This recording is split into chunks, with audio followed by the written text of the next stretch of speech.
आज मी तुम्हाला one Tux ब्लाऊजचे पूर्ण कटिंग आणि स्टिचिंग दाखवणार आहे। तर 36 साईजचा हा ब्लाऊज आहे।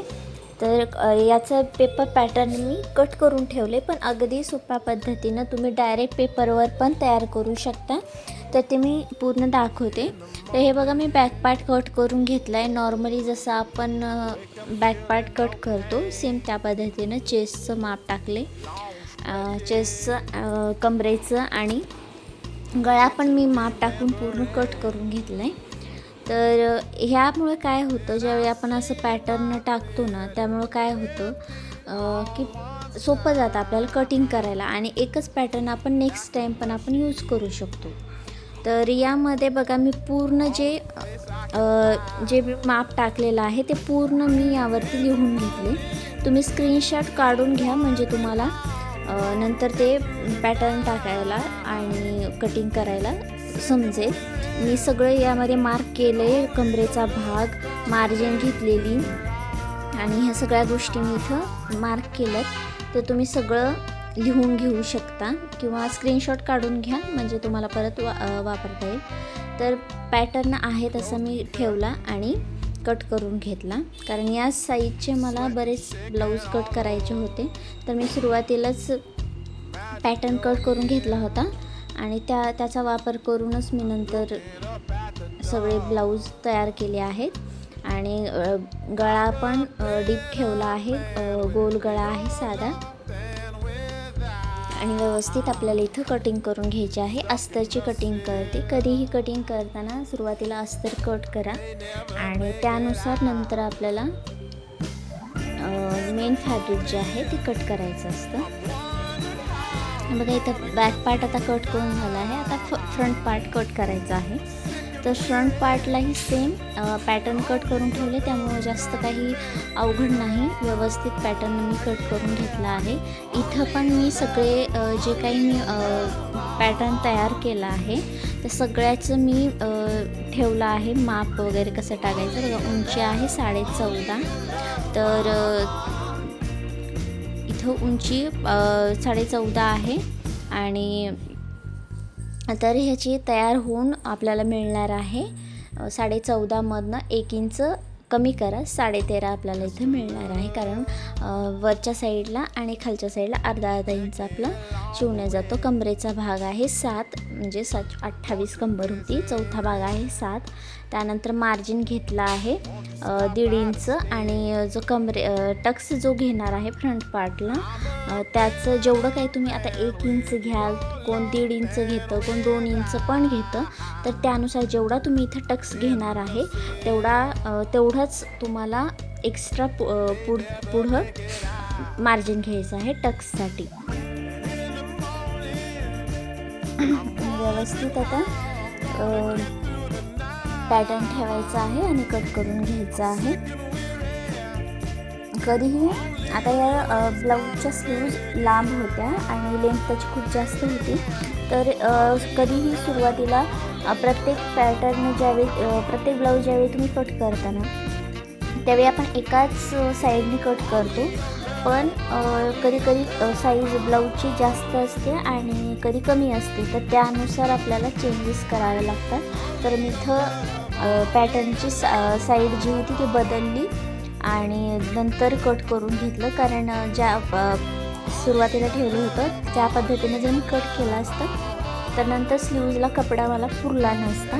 तर त्यासाठी अशा पद्धतीने त्याला ठेवलं आणि कट करून घेतलं। आता फ्रंट पार्ट आणि बॅक पार्ट मला मिळालेलं अगदी सोप्या पद्धतीनं काम झालं आहे आणि जसं मी पॅटर्न दाखवलं सेम तुम्हाला ते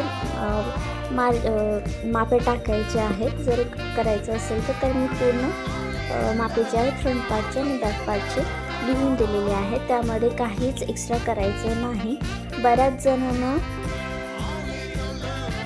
आता इथे मी स्लीव्ज कट करून घेते आहे, तसे स्लीव्ज आता जी होती ते 4 फोल्डमध्ये फोल्ड केलं आणि स्लीव्ज कट करून घ्यायची आहे। तर स्लीव्ज आता मी कशी कट करते बघा, अगोदर आपल्याला माप टाकून घ्यायचं आहे की म्हणजे कितीपर्यंत आहे आपले स्लीव्ज, तेवढा कपडा पुरतो की नाही हे अंदाजे आपल्याला पटकन बघून घ्यायचं आहे। त्यानंतर मी स्लीव्जवरूनच माप टाकते माप मोजत बसत नाही. तर आता बघा मी स्लीव्ज घेतली आहे आणि अशा पद्धतीनं मार्क करून घेतली आहे. स्लीवची लांबी आणि रुंदी पण इथं मी मार्क करून घेतली आहे, म्हणजे आपल्याला फिटिंगचं माप भेटलं आहे. स्लीवचं एक्झॅक्ट माप किती आहे, तर 12 इंचची स्लीव्ज आहे आपली. तर आता इथं आपल्याला मार्जिन घ्यायचं आहे एक्स्ट्रा स्टिचिंगसाठी. मग 1 इंच मार्जिन पण घेतलं मी आणि त्यानंतर आपल्याला या मार्जिननुसार स्लीव्ज कट करून घ्यायचे आहे. फिटिंगचं पण माप भेटलं आहे खालच्या साईडचं. तर त्यानंतर आपल्याला 1-1.5 इंच पुढं अंतर ठेवायचं आहे आणि आता हे ते दोन्ही जे पॉईंट आहेत ते जॉईंट करून घ्यायचे आहेत. दरवेळी माप घेत बसण्यापेक्षा जर अशा पद्धतीनं जर कटिंग केली तर पटकन होते स्लीव्जची कटिंग आणि फिटिंग पण व्यवस्थित येते. परत परत चेक करायची गरज नाही पडत. तर ही पद्धत जर तुम्हाला आवडली असेल तर मला कमेंट करून नक्की सांगा. अशा पद्धतीने आपल्याला हे जॉईन करून घ्यायचं आहे आणि स्लीवची कटिंग इथं झाली आहे. तर आपल्याला सगळे पार्ट हे फ्रंट पार्ट, बॅक पार्ट आणि स्लीवचा पार्ट भेटला आहे. सगळे मेन जे पार्ट आहेत आपले ब्लाऊजचे ते आपल्याला भेटले आहेत. आता बऱ्याच जणांना वाटतं की 1 टक्स ब्लाऊज म्हणजे बऱ्याच जणांना येत नाहीत. 1 टक्स ब्लाऊज, 4 टक्स ब्लाऊज, त्यानंतर प्रिन्स कट ब्लाऊज येत नाहीत. कारण सगळ्यांना वाटतं की हे थोडे कठीण आहेत. तर खरं सांगू का, तर कटोरी ब्लाऊज हे सगळ्यात अवघड आहे बाकी ब्लाऊजपेक्षा. पण ते आपल्याला सवय झाली आहे त्यामुळं कदाचित सगळ्यांना वाटत असेल की कटोरी खूप सोपं आहे आणि बाकीचे जे ब्लाऊजचे डिझाईन्स आहेत त्या अवघड आहेत. पण खरं तर सगळ्यात कमी वेळ लागतो या ब्लाऊजला, 1 टक्स ब्लाऊजला वगैरे, प्रिन्स कट ब्लाऊजला पण, आणि पटकन होतो आणि फिटिंग पण व्यवस्थित येते. तसं कटोरी ब्लाऊजला वेळ जास्त लागतो, त्यामध्ये जास्त पार्टिशन असतात आणि जास्त वेळ पण लागतो. हे बघा मी स्लीव्जला फिटिंग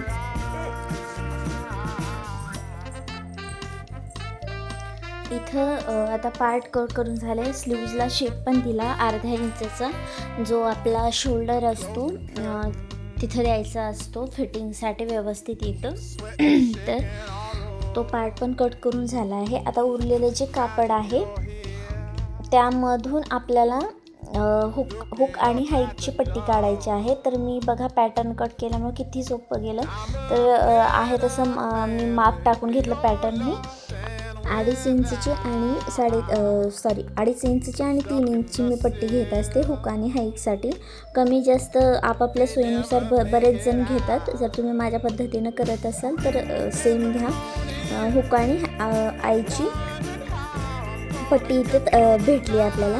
आता ह्या ज्या उरलेला पार्ट आहे हा आपल्याला लागणार असतो पायपिंगसाठी. गळ्याची जी पायपिंग असेल त्यासाठी लागतो. आता दुसरा बाकी कुठलाही पार्ट राहिला नाही. जर तुम्हाला स्लीव्जला काय होतं, बऱ्याच वेळा कपडा कमी पडतो स्लीव्जच्या, तर त्यावेळी जॉईंट द्यायचा असेल तर त्यावेळी लागेल. बाकी आता या ब्लाऊजमध्ये कसलंच आपल्याला एक्स्ट्रा कापड लागणार नाही. तर तरीही कधीही तुम्ही ज्यावेळी ब्लाऊज तयार कराल त्यावेळी ब्लाऊज पूर्ण कट करून झाल्यानंतर जो काही कपडा उरतो आहे तो ब्लाऊज अगदी तयार होईपर्यंत जसाच तसा ठेवायचा आहे. कारण कधी काही पार्ट मिस होऊ काही होऊ शकतं, त्यासाठी शेवटपर्यंत जपून ठेवायचा. आता जे अस्तर जे कट केलं होतं तर त्यावरनं आता आपल्याला मेन फॅब्रिक कट करायचं आहे. व्यवस्थित मेन फॅब्रिक पण आपल्याला फोल्ड करायचं आहे, ॲडजस्ट करून घ्यायचं आहे. आणि ब्लाऊज कट करताना ह्या गोष्टीची काळजी घ्यायची आहे. कपडा म्हणून आहे तसं मापे टाकून आहे तसं कट करायचं नाही. कधीही कपडा वाचवायचा प्रयत्न करा, कारण सरळ हाताने जर माप घेतलं तर परत कपडा कमी पण पडू शकतो. तर आपल्याला एक्झॅक्ट नंतर मग त्या ब्लाऊज पीसचा कपडा आपल्याला कुठंही मिळत नाही. तर ही चूक करायची नाही. नवीन शिकणाऱ्यांसोबत हे बऱ्याच वेळा होतं. ते ब्लाऊज कट करतात आणि कुठल्या तरी पार्टला मग कपडा पुरतच नाही. असं नाही करायचं. तर व्यवस्थित कपडा वाचवायचा प्रयत्न करायचा प्रत्येक वेळी. आणि जेवढा लागणार आहे तेवढाच कपडा आपला यामध्ये जातो आहे का हा विचार करायचा व्यवस्थित. आणि मी जसं दाखवते तसं व्यवस्थित आता अस्तर वरती मेन फॅब्रिकवरती ठेवायचं आणि कट करून घ्यायचं. मी एक्स्ट्रा इथं ठेवत नाही आहे. आता ह्या पद्धतीने मी ठेवल्यामुळं काय झालं की बाकीचा जो पार्ट होता तो व्यवस्थित राहिला आहे आणि एकाच साईडनं आपली ब्लाऊज पीस जी आहे एकाच साईडनं आपल्याला कट होते. हे बघा, बॅक पार्ट आणि फ्रंट पार्ट इथे व्यवस्थित कट करून घेते.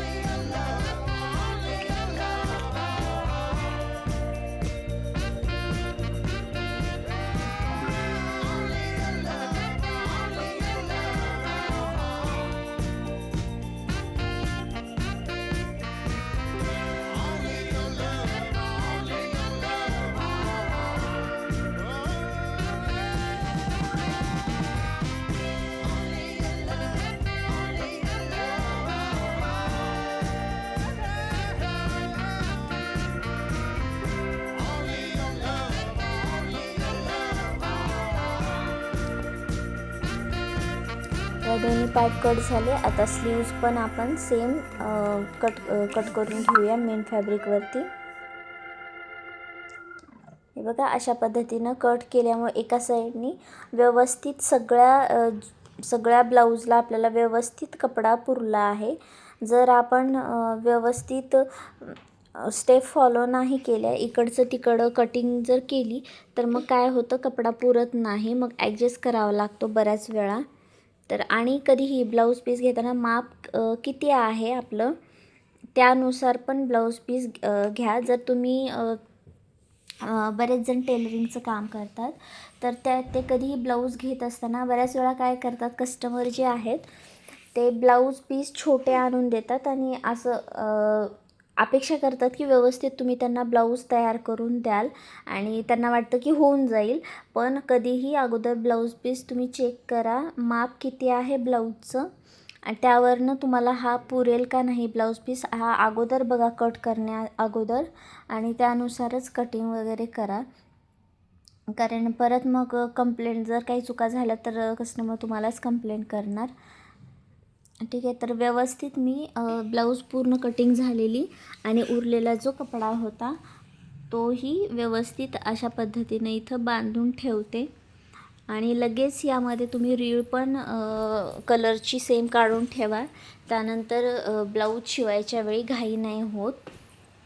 तर ब्लाऊज पूर्ण कटिंग झाली आहे. आता आपण ब्लाऊज स्टिचिंग करून घेऊया. बघा, व्यवस्थित जसं आपण करून ठेवलं तर व्यवस्थित राहिला आहे. सगळे पार्ट कुठंही मिस वगैरे होत नाही अशा पद्धतीने ठेवल्यानंतर. तर आता आपण सगळे पार्ट चेक करायचे आहेत व्यवस्थित झाले की नाही आणि जे काही काम असतं कच्चं थोडंफार ते करून घ्यायचं आहे. आता जे आहे आपल्याला फ्रंट पार्ट आपल्याला जॉईन करून घ्यायचं आहे. आता अस्तर आणि मेन फॅब्रिक आता मी जॉईन करून घेते.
इथं दोन्ही पार्ट आता फ्रंटचे दोन्ही पार्ट आपले कट करून झाले आहे, सॉरी स्टिचिंग करून झाले आहेत.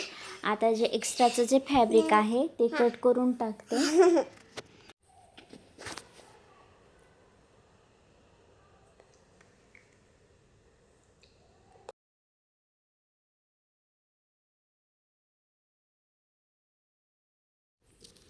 तर हे जॉईन करून झाल्यानंतर व्यवस्थित याला फोल्ड करून साईडला ठेवून देऊया. आता आपण बॅक पार्ट तयार करून घेऊया. फ्रंट पार्टचे जे टक्स वगैरे आहे ते नंतर देते. सुरुवातीला फक्त मी जॉईन करून घेते. हे गळा जो आहे तो कट करून घ्यायचा आहे. आणि आता मेन फॅब्रिक आणि अस्तर हे जॉईन करून घेणार आहे. जर तुम्ही बॅक साईडला जर पायपिंग देणार नसाल तर डायरेक्ट गळा आणि खालचा कमरेचा भाग शिलाई देऊन खोलून तुम्ही बरोबर करू शकता. मी माझ्या बऱ्याच व्हिडिओमध्ये दाखवलं पण असेल, तर त्या पद्धतीनं पण तुम्ही बॅक पार्ट तयार करू शकता. मी इथं याचा कपडा खूप छान सॉफ्ट आहे, या ब्लाऊज पीसचा कपडा, त्यामुळे याची पायपिंग खूप छान येणार आहे. म्हणून मी फ्रंटला आणि बॅकला एकदमच पायपिंग करणार आहे. त्यासाठी मी इथं पायपिंग नाही करत. तर इथं बॅक पार्ट जॉईन करून घेऊया.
आता बॅक पार्ट व्यवस्थित तयार करून झाला आहे आणि टक्स पण देऊन घेतले पाठीमागचे.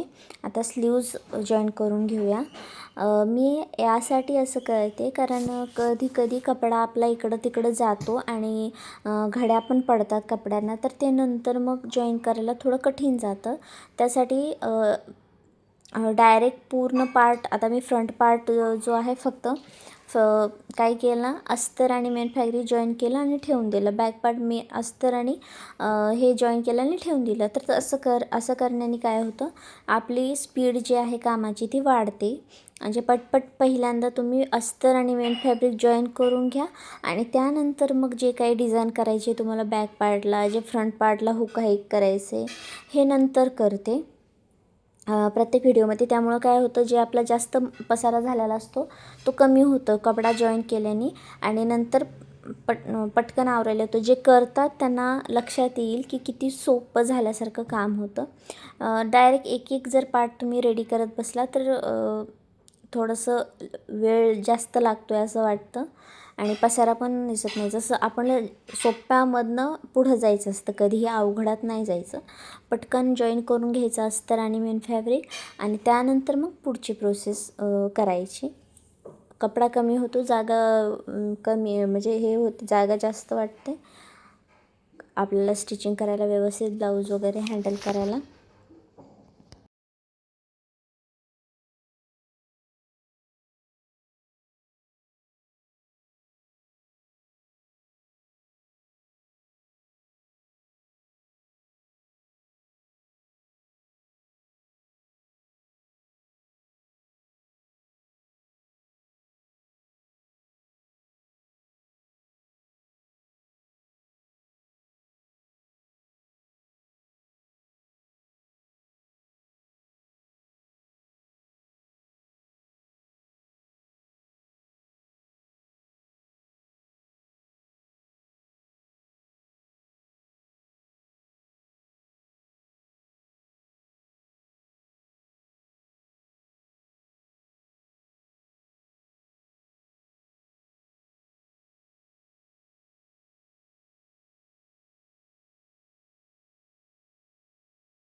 आता सगळे मेन फॅब्रिक आणि अस्तर आपलं जॉईन करून झालं आहे. तर आता टक्स वगैरे डिझाईन वगैरे ह्या गोष्टी आपल्याला करायच्या आहेत. तर आता फ्रंट पार्ट घेतला आहे. आता फ्रंट पार्टला टक्स द्यायचा आहे.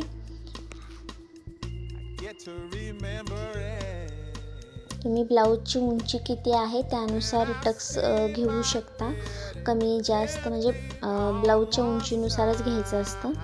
तर इथं मी व्यवस्थित टक्स घेते. तर 4.5 इंचावरती टक्स घेते आहे उंचीला आणि रुंदीला मी एक पावणेचा अंतर साईडने ठेवते आणि टक्स तयार करून घेते. सेम दोन्ही पार्टला करायचं आहे.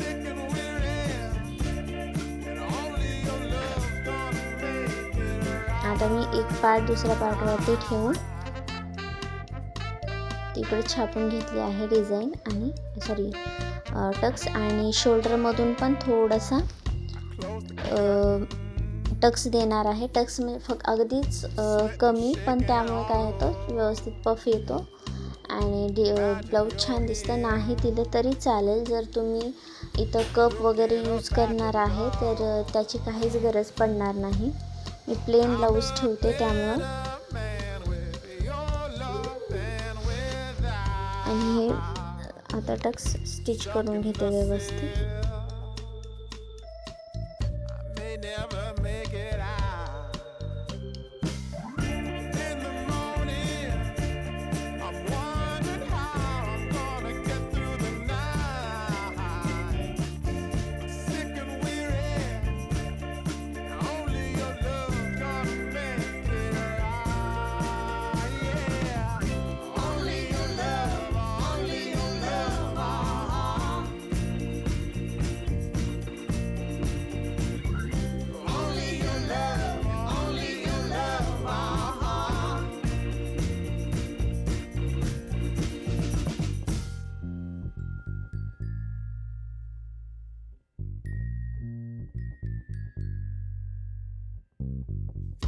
Just a little,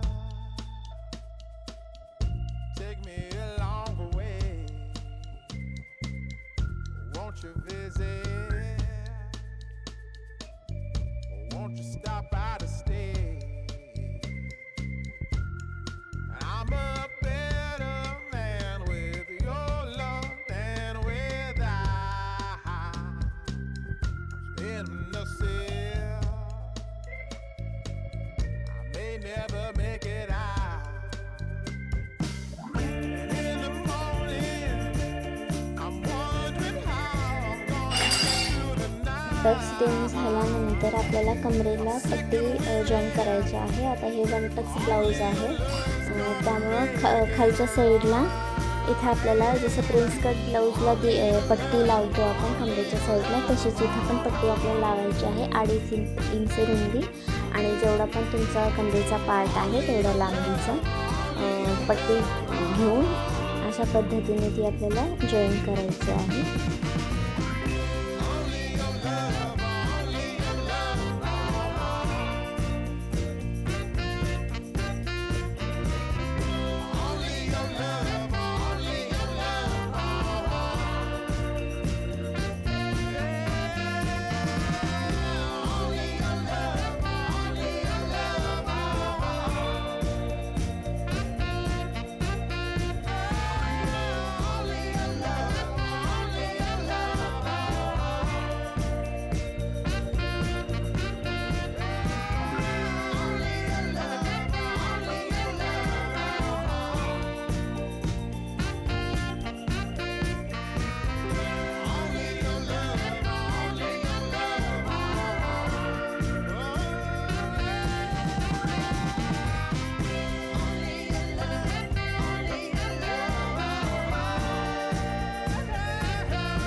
तर कमरेची पट्टी जॉईन केल्यानंतर हुक आणि हाईटची पण पट्टी लावून घेते आणि दोन्ही पार्ट, फ्रंटचे दोन्ही पार्ट मी इथं तयार करून घेते.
दोन्ही पार्ट तयार झाल्यानंतर आता बॅक पार्ट आणि फ्रंट पार्ट दोन्ही तयार झाले. त्यानंतर आपल्याला स्लीव्ज अटॅच करायच्या आहेत. स्लीव्ज पण व्यवस्थित अटॅच करून घ्यायच्या.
स्लीव्ज अटॅच करून झाल्या आहेत. आता फक्त नेकची पायपिंग आणि फिटिंगचं पार्ट राहिलं आहे. तर पायपिंग करण्यासाठी मी इथं कपडा घेतला आणि तिरक्या पट्ट्या आपल्याला इथं कट करून घ्यायच्या आहेत पायपिंगसाठी. तर 1.5 इंचाच्या मी इथं पट्टी कट करून घेते. आणि त्यानंतर जर तुमच्याकडे मोठा कपडा असेल तर तुम्ही डायरेक्ट करू शकता. आपण छोट्या पीसेसच राहतात तर त्याचे अशा पद्धतीने पट्ट्या कट करून त्यानंतर त्या जॉईन करून आपल्याला पायपिंग लावायची असते. तर पायपिंग कशी लावते व्यवस्थित तुम्ही बघून घ्या. हा व्हिडिओ खूप मोठा आहे तर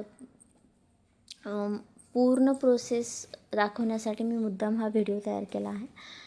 तर तुम्ही बघू शकता आणि या अशाच पद्धतीने तुम्ही ब्लाऊज तयार करू शकता तुमचे.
तर नेक पायपिंग झाली आहे.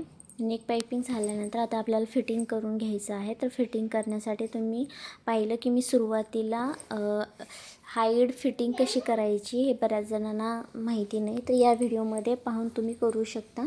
सुरुवातीला ब्लाऊज हे उलट्या बाजूने ठेवायचं. आपण फिटिंग उलट्या बाजूने करतो, पण फिटिंग जर तुम्हाला करायची असेल तर सुलट्या बाजूने ठेवायचं. एक अर्धा इंचची आपल्याला शिलाई देऊन घ्यायची आहे पूर्ण स्लीव्जपासनं कमरेपर्यंत, आणि त्यानंतर त्याला फोल्ड करून अर्ध्या इंचावरती अशा पद्धतीनं शिलाई टाकून घ्यायची आहे.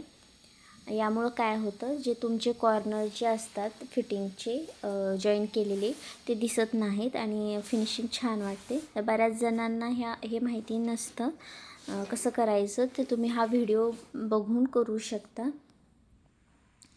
त्यानंतर आपल्याला माप टाकायचे आहे दोन्ही साईडनी. हे तयार करून घेतल्यानंतर आपल्याला फिटिंगचे माप टाकायचे आहेत. फिटिंगचे माप व्यवस्थित चेस्टचा चौथा भाग घ्यायचा आणि मापे टाका दोन्ही साईडला. तर यापेक्षा एक सोपी पद्धत सांगते. ब्लाऊज घ्या. तयार जे ब्लाऊज आहे मापाचं, जे तुम्ही स्टिचिंगच्या घेतलं होतं मापासाठी, ते ब्लाऊज घ्या. त्यावरती मोजा त्याचं पूर्ण पार्ट, म्हणजे साईड एक पार्टचं चेस्टचं माप घ्या आणि ह्या ब्लाऊजवरती टाका. दुसऱ्या साईडचं माप घ्या आणि ह्या ब्लाऊजवरती टाका. त्यानंतर कमरेचं माप घ्या आणि ब्लाऊजवरती टाका. तर असं केल्याने फिटिंग व्यवस्थित होते आणि कमी वेळेत होते. तुम्ही डायरेक्ट जे माप आहे त्या मापावरून, जे तुम्ही माप लिहून घेतले आहे त्या मापावरनं जर तुम्ही मेजर करत आणि हे करत बसला तर थोडा वेळ लागतो. त्यापेक्षा हे सोपं आहे. तर अशा पद्धतीनं तुम्ही फिटिंग करू शकता. व्हिडिओ आवडला तर व्हिडिओला लाईक करा आणि मला कमेंट करून नक्की सांगा.